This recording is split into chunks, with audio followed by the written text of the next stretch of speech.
Welcome to my channel. If you enjoy the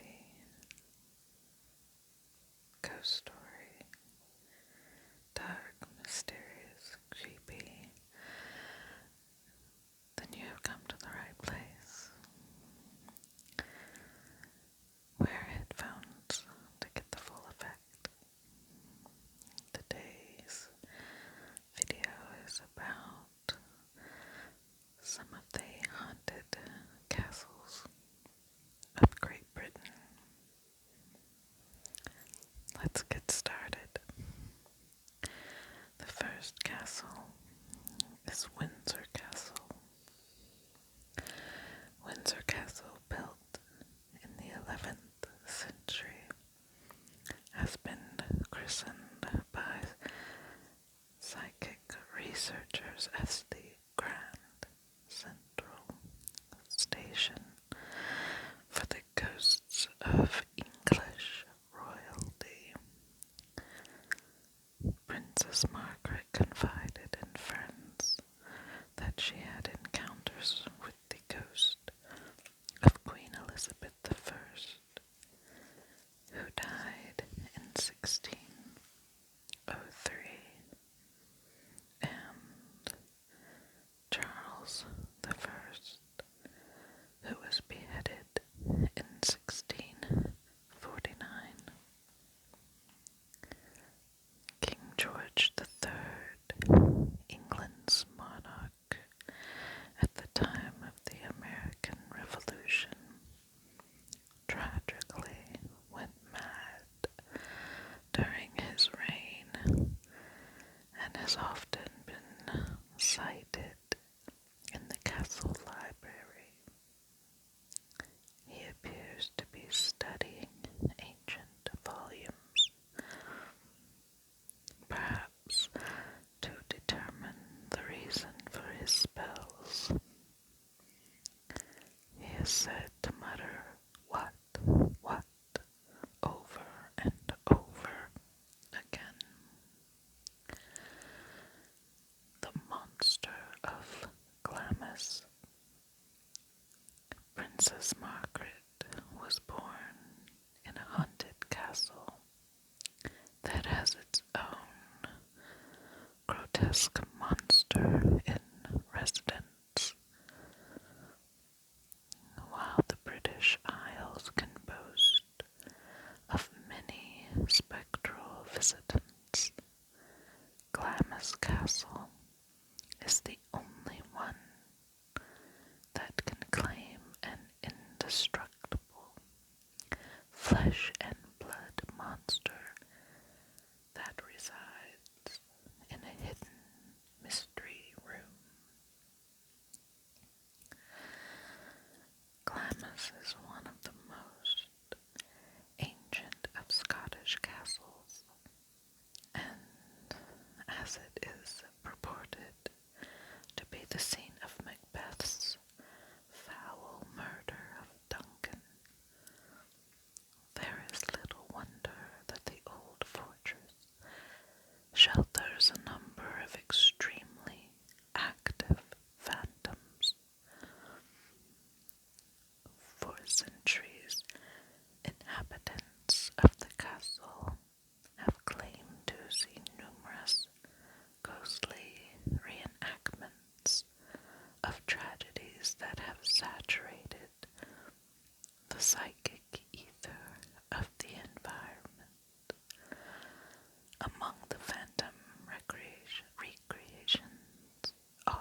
manifestations of the supernatural than some of his predecessors, led a number of servants in an investigation of ghostly noises that had been disturbing the household.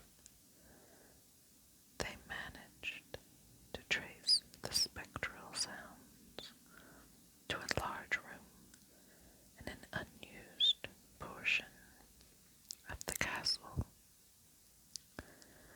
Lord Glamis found a key to fit the ancient lock, and as the door swung open, he fainted. The wide-eyed servants who caught their swooning lord were horrified to see that the room was filled with skeletons.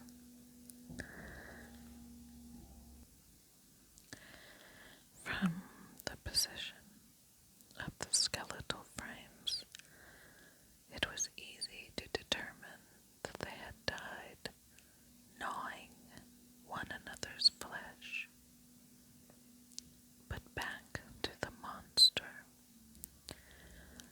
All chronicles of Glamis agree that it resides somewhere in a secret room, and generations of servants have sworn that they have heard its shuffling feet and hideous half-human cries as it emerges for its nocturnal prowlings.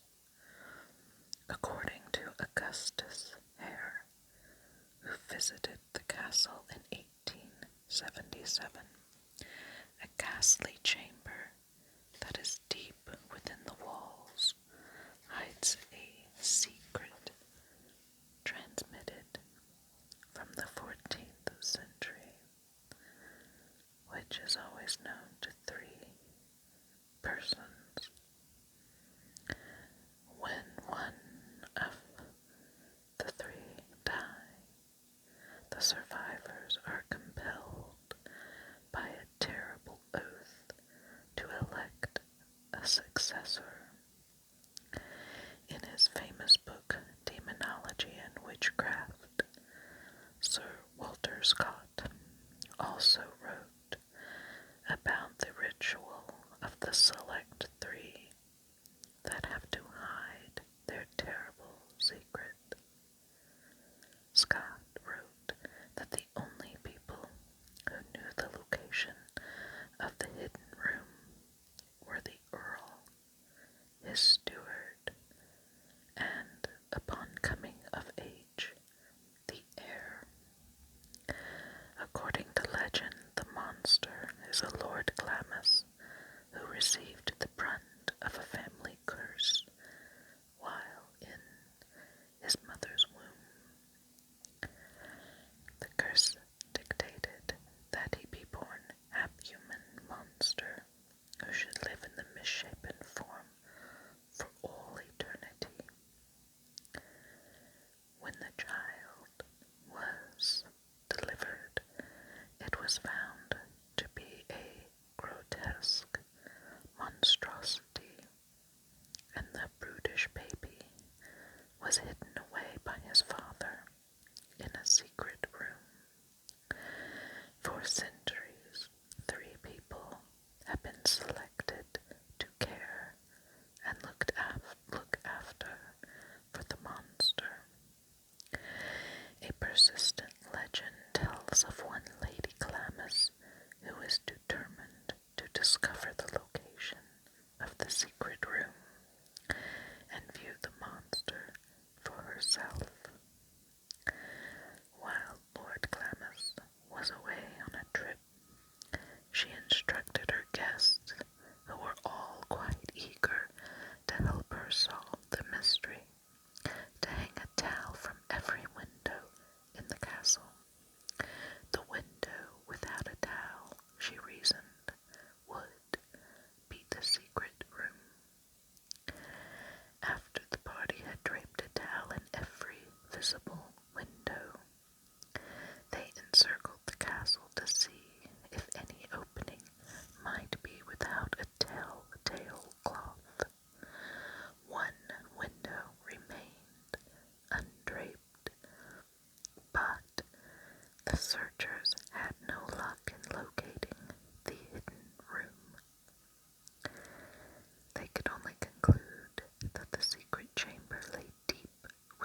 Scotland.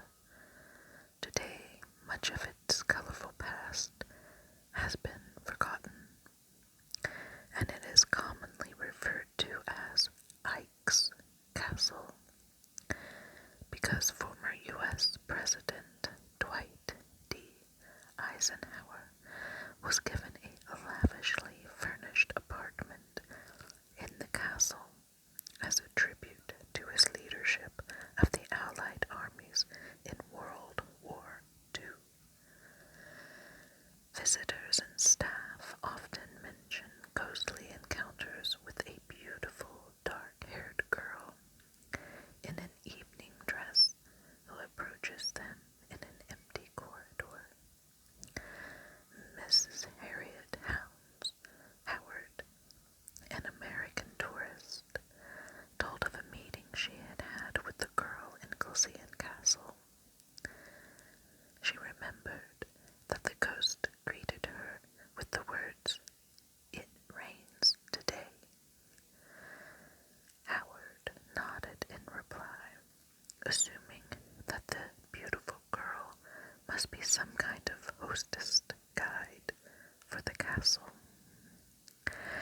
As the corridor was quite narrow, Howard leaned back against a wall and stated that she would give the young woman some more room to pass. The girl's smile faded.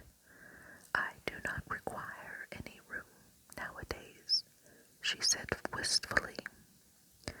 According to Howard, her entire right side became chilled as the girl brushed past her and continued down the corridor. And the really strangest part of it all, the startled woman said later, was that she didn't really brush up against me. She actually walked through my side. Next story. World's biggest ghost hunt at Uttleberry Castle. Wilburgis Night, April the 30th, has traditionally been regarded as one of the most powerful nights for ghosts, demons, and long-legged beasties. In essence, it is springtime's Halloween. Though many practicing witches and occultists believe that Walpurgis Night has an even greater potential for smashing the barriers between the seen and unseen worlds. On Walpurgis Night 2003, hundreds gathered at Uttleberry Castle outside of Derby to participate in an event publicized as the world's biggest ghost hunt. According to many of the participants, they received more than they bargained for. David Clancy, a feature writer for the Evening Telegraph, said that he arrived at the castle a cool, calm, reserved skeptic. When he left, his suit was caked with mud, sweat was streaming from his brow, and he felt somewhere near a gibbering wreck. Nobody, he said, had anticipated such a violent result at the ghost hunt. Uttleberry Castle was originally constructed in 1071 by the Norman Hugh de Avranches. In 1265, Henry III gave the castle to his younger son Edmund, who granted the title of Earl of Lancaster in 1767. The estate had remained in the possession of the Earls and Dukes of Lancaster ever since.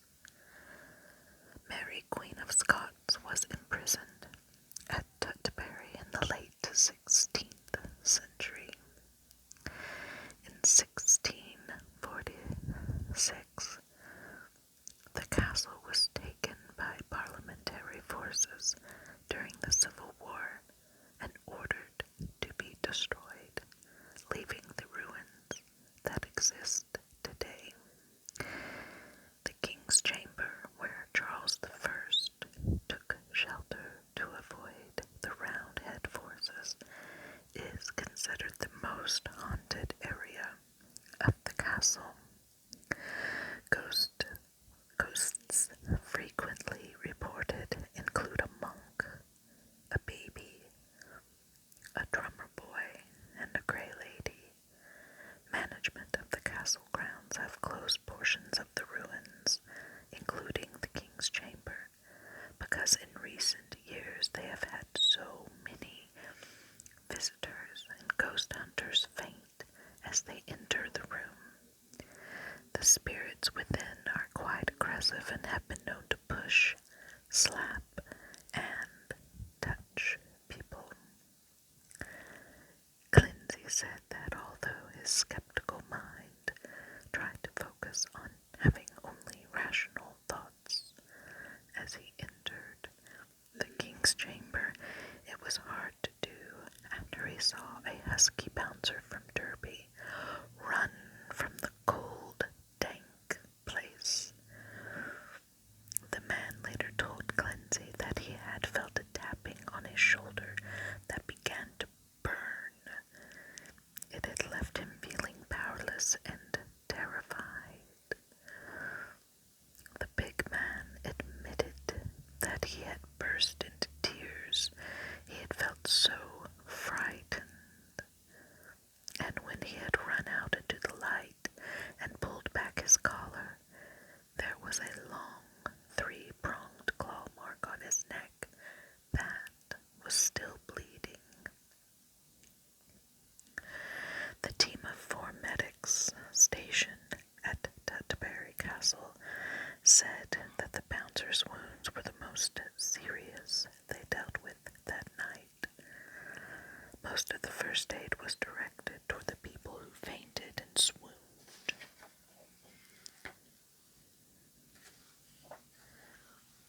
The medics observed that fainting was quite common when people felt overcome by strange things going on around them. On May 3rd, the sponsors of the world's biggest ghost hunt declared the event an unqualified success. According to Uttleberry Castle and Fright Nights, 750 people attended the event, and nearly 200 reported strange experiences within the castle walls. In addition, dozens of individuals camped all night in the rain and reported further ghostly encounters. If you enjoyed today's ghostly haunted castles, hit that like button and comment below.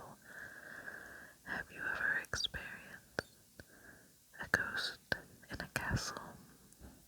If so, comment below, tell us your story. If you like whispered and soft-spoken stories about the paranormal or any kind of mysterious occurrences, subscribe, comment below, hit the like button. I will be posting more videos, so